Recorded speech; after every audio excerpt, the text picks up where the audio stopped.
Assalamualaikum warahmatullahi wabarakatuh. Jumpa kembali dengan Oke Sajalah Channel. Channel yang sudah pernah tentu hanya mengupload konten yang oke sajalah channel. Gas Oke Channel. Bagi Anda yang belum subscribe, silahkan subscribe, klik like and share agar manfaat dari konten ini dapat tersebar lebih luas. Klik tanda lonceng agar Anda mendapatkan notifikasi setiap kami mengupload video baru.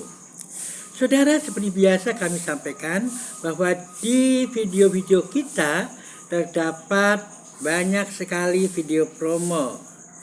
Jika kita melihat itu, artinya kita punya kesempatan untuk belanja praktis melalui channel ini.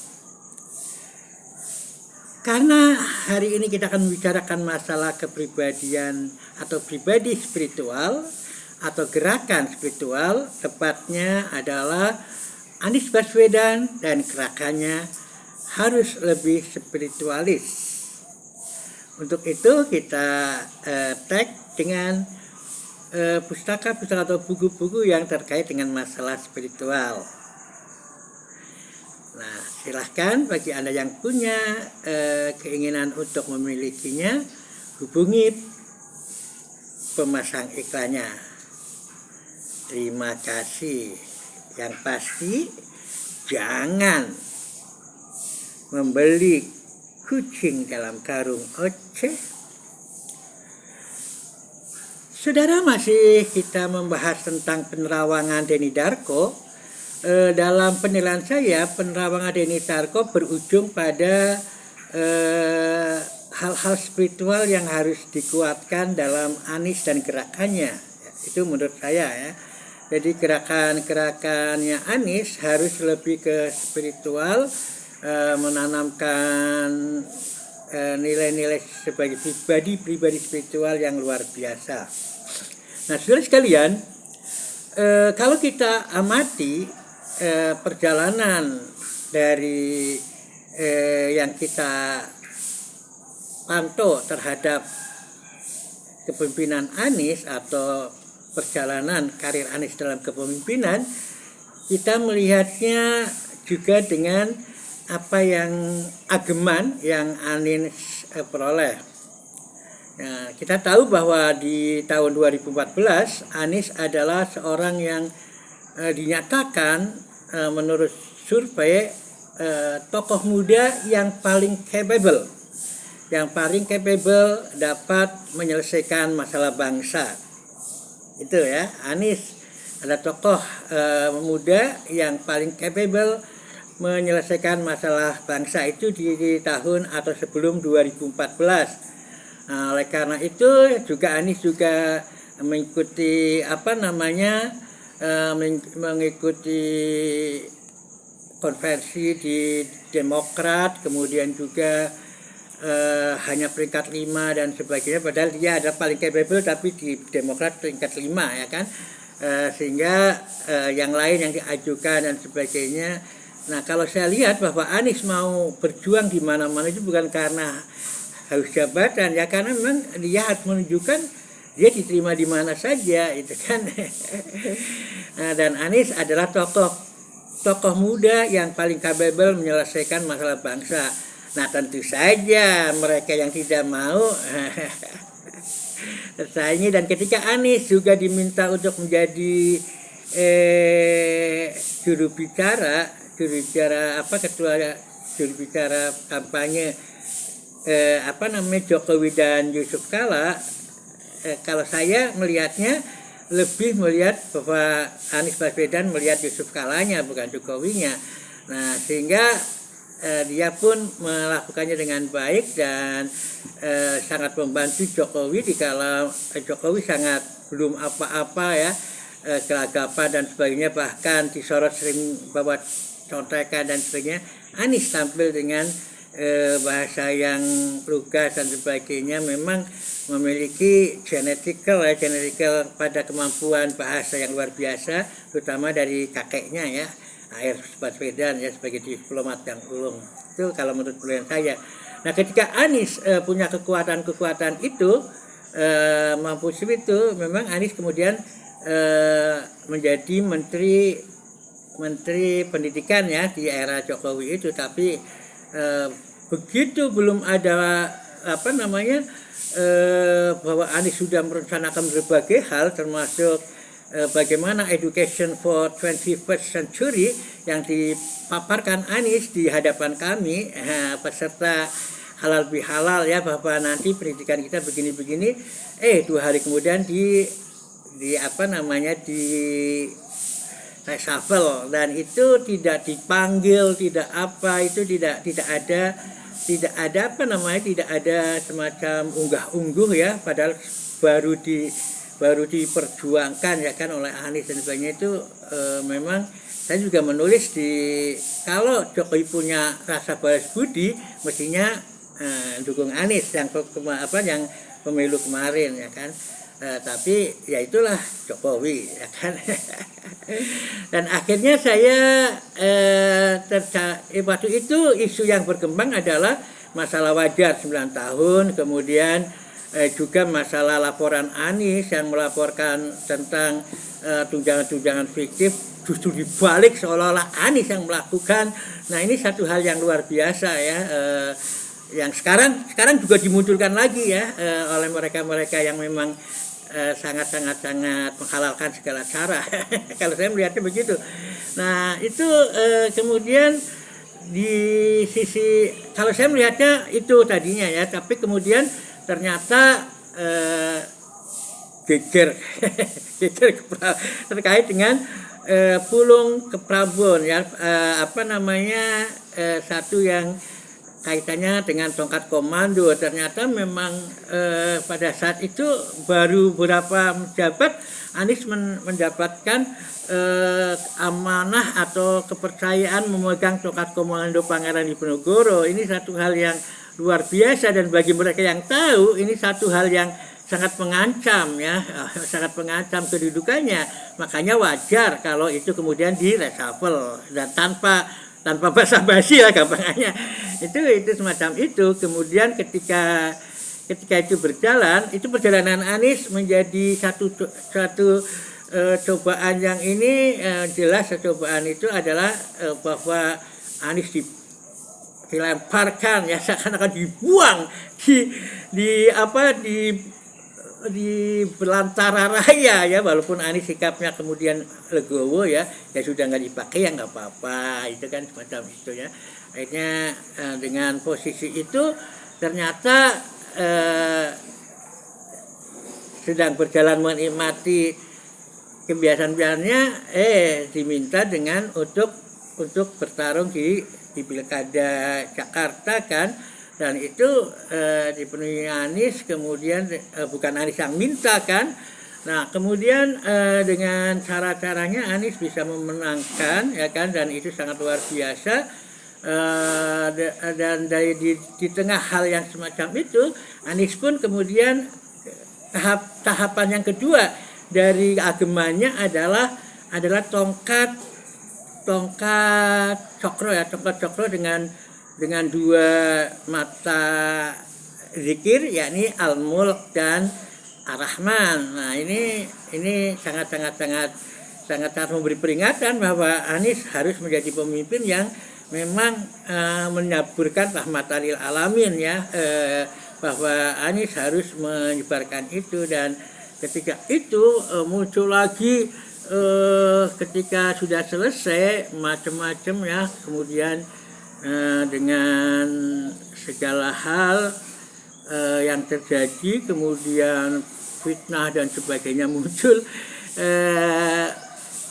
Anies tetap dalam posisi Surodiro Jayaningrat, lebur dening pangastuti, Surodiro Jayaningrat, lebur dening pangastuti. Mohon maaf bahasa saya Jawa, saya bahasa ya, lebur dening pangastuti itu sebagai acuan pergerakannya ya, kalau dilihatannya mirip dengan ahimsa ya, tetapi ini jauh lebih dulu kan, karena kan ditulis oleh Ronggo Warsito ya, itu jauh daripada daripada gerakannya Gandhi ya. Jadi sebetulnya Indonesia punya potensi pemimpin besar dengan para pujangga-pujangga besar kalau melakukannya.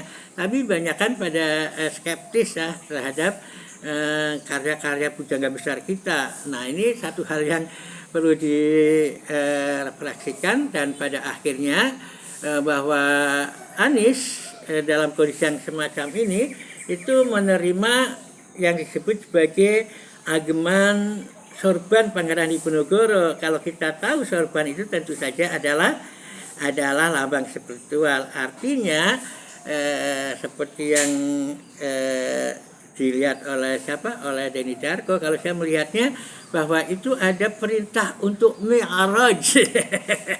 Bulan ini bulan Mi'raj, bulan Mi'raj, bulan Rajab ya, terjadinya Mi'raj. Itu artinya Anies itu harus menahapi tahapan Mi'raj. Mi'raj itu tentu saja kita sebagai seorang muslim tahu ya, kisah tentang Mi'raj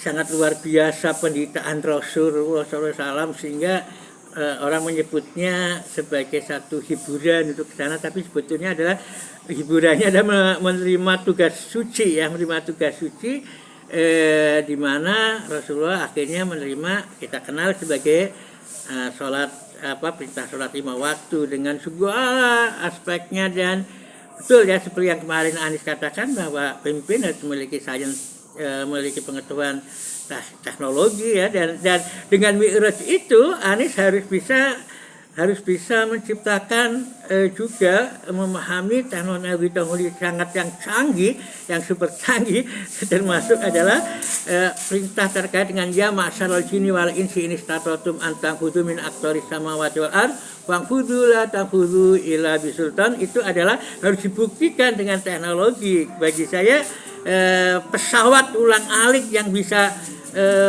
sehari setengah malam bisa pulang pergi dengan kecepatan tentu saja sekian tahun cahaya, itu harus tercipta. Dan saya sudah tanyakan ke AI, ternyata AI itu sangat mungkin ketika berbagai konsep-konsep fisika diperbarui, bukan fisika relativitas lagi, tapi fisika dengan konsep-konsep terbaru, termasuk adalah bentuk dari konstruksi pesawatnya pun berbeda. Itu satu luar biasa.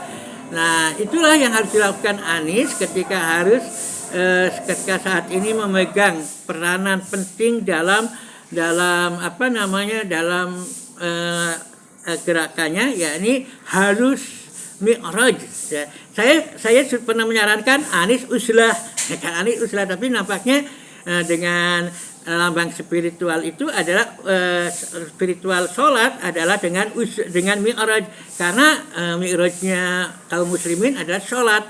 Jadi Mi'raj dengan segala kecanggihannya yang itu harus dibuktikan dan yang harus dilakukan, dan itu juga terkait dengan bagaimana Anies harus bisa menghadapi dengan segala berbagai hambatan yang namanya adanya megatrust, kemudian vulkanos ya, akan ada ledakan gunung berapi yang sangat dahsyat, yang kalau saya sudah tulis kemarin bahwa Jawa kalau dengan vulkanos itu akan dengan ledakan gunung berapi itu akan terjadi pembelahan ya kan, Jawa tugel pembelahan patah terpotong, ya ini tugel. Nah, tugelnya sudah saya cari referensinya, ternyata daerah patahannya adalah dari Kebumen sampai Gunung Muria, dan terus ke daerah patahannya itu Kebumen, Gunung Muria, dan ke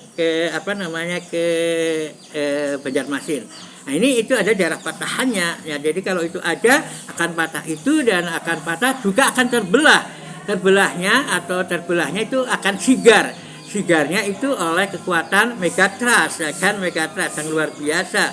Nah, ini satu hal yang memang harus memiliki kekuatan yang sangat super canggih, dan itulah yang harus kemudian diinikan oleh kepemimpinan siapa nanti yang akan menjadi bahtera penyelamat bagi Indonesia. Itu yang menjadi masalah, dan saya sangat ketika kita melihat sebagaimana yang dikatakan Denny Darko itu Anies punya energi. Nah, itu yang harus dikembangkan adalah bagaimana membangkitkan atau melipat gandakan energi-energi yang ada menjadi energi-energi spiritual yang luar biasa. Dan itu adalah harus melalui gerakan-gerakan spiritual. Artinya bahwa Anies, kalau Anies pribadi adalah pribadi spiritualis, yang menjadi masalah ada gerakannya. Agar gerakannya juga menjadi gerakan spiritual, maka saya akan sampaikan bagaimana menjadi pribadi spiritual. Pribadi spiritual itu bukan berarti pribadi yang cuman zikir, doa, itu bukan. Ya, spiritual ada beberapa tahapan, yakni yang pertama ada seven step for spiritualis, ya. Jadi ada 7 tahapan untuk menjadi spiritualis. Yang pertama yang pertama adalah self awareness, ya kan. Jadi ma'rifatun nafs, ya, agar bisa menjadi ma'rifatullah, itu kan semacam itu, ya kan. Jadi kesadaran itu, ya, kenali kelebihan kekurangan dan tujuan hidup sangkan paraning dumadi yang kemarin bisa katakan secara jujur.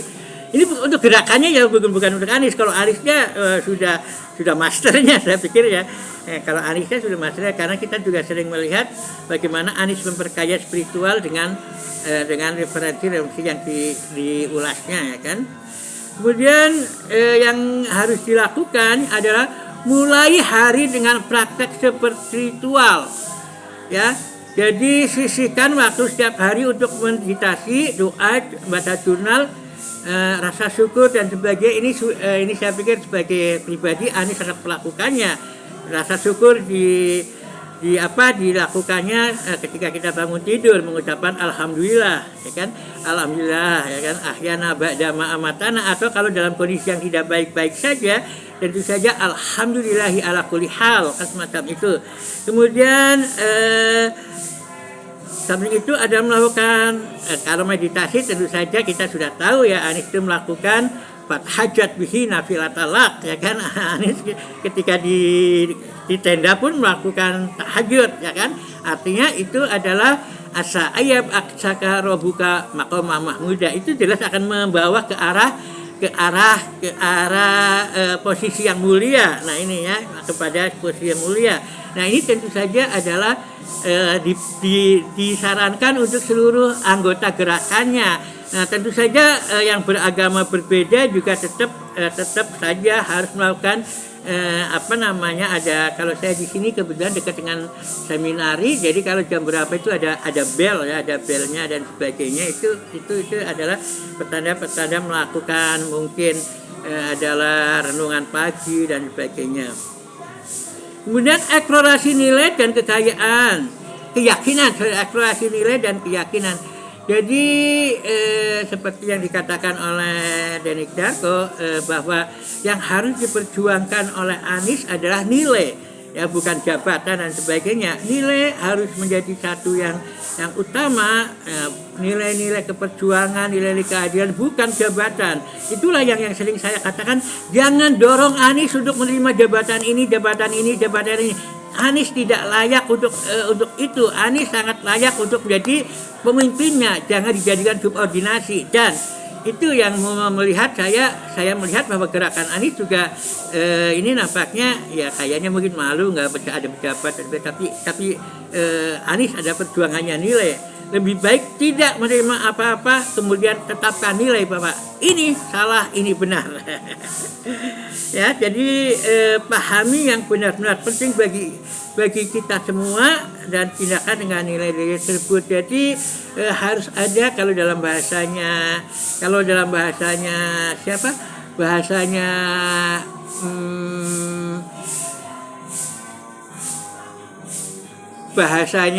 Stephen Covey itu harus ada put first thing first, ya. Put first thing first. Jadi ada nilai-nilai yang harus diperjuangkan dengan benar, yang penting, ya, yang penting itu betul-betul dilakukan. Kemudian yang berikutnya adalah berbuat kebaikan, melayani dan sebagainya, ini udah Anies. Kalau Aniesnya memang melakukan dan gerakannya juga melakukan, hanya mungkin tadi ya hal-hal yang penting untuk menjadi pribadi spiritual itu yang harus dilakukan. Hubungan autentik ya, tentu saja dengan jujur ya. Makanya ada tahapan filterisasi ya. Orang-orang yang memang tujuannya lain itu akan lain yang akan diperjuangkan ya. Ketika melakukan ini ada pamrih dan sebagainya, itu akan beda, dan itulah filterisasi yang juga ditekankan oleh Denny Darko. Kemudian yang ditutupi adalah yang selanjutnya adalah hadapi tantangan dengan kesadaran ya kan. Ini jelas itu Anies sudah melakukan, yang gerakannya harus tahu bahwa itu harus dilakukan, dan mungkin komitmen pengembangan diri yang berkelanjutan. Jadi ada sustainable self development, itu harus dilakukan, dan itu yang Anies selalu ini kan ya. Untuk saya pikir kalau Anies menyampaikan buku ini sebagai itu juga suatu upaya untuk membangun ini ya, membangun kemampuan spiritual dari para ininya. Yang penting adalah yang harus disadari adalah seluruh gerakan Anies itu harus melakukan hal-hal itu ya, agar memiliki kekuatan yang ada pengungkit ya. Balon ini kecil tapi itu bisa membangkitkan yang besar-besar. Itulah yang harus dilakukan oleh Anies dan gerakannya. Kalau Anies pribadi saya yakin sangat master dalam hal itu. Tapi bagaimana membiasakan pada gerakannya, ini yang harus dilakukan. Itu saja, mudah-mudahan ada manfaatnya. Assalamualaikum warahmatullahi wabarakatuh.